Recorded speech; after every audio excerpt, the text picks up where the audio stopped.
j'ai été instruit d'initier des concertations avec toutes les parties prenantes du processus électoral concernant les élections législatives anticipées prévues pour se tenir le 17 novembre 2024.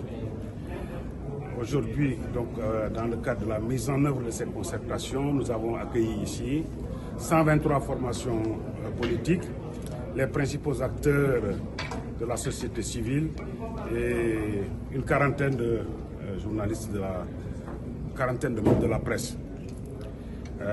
Ça a bien démarré, les travaux ont bien démarré. L'objectif, en fait, c'est de trouver les consensus les plus forts possibles pour qu'on aille vers des élections les plus transparentes, les plus démocratiques et les plus inclusives possibles.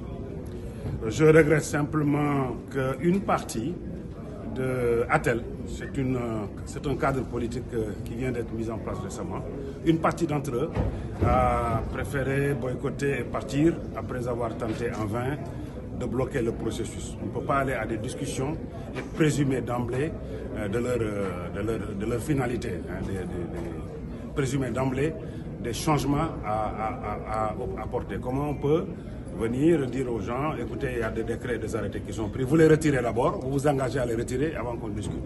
C'est dommage qu'ils soient partis. Le boycott, en termes de position politique, ce n'est pas une position politique pertinente. Hein. Ça c'est démontré à travers l'histoire. Donc, comme je disais tout à l'heure, j'appelle ATEL à rejoindre l'attelage électoral avant qu'il ne soit trop tard. Comment est-ce que vous avez jugé leurs préoccupations? Comment est-ce que vous les interprétez? Je pense que ils semblent ne pas être prêts. J'ai l'impression qu'ils ne sont pas prêts en tant que formation politique à affronter les urnes. Parce que je n'étais pas là aux dernières élections, mais je pense que pour beaucoup d'entités politiques, il y a eu une véritable débâcle électorale. Et bon, ils ne se sont pas réorganisés.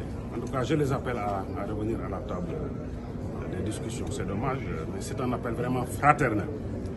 Nous sommes au Voilà, donc, le Conseil des ministres,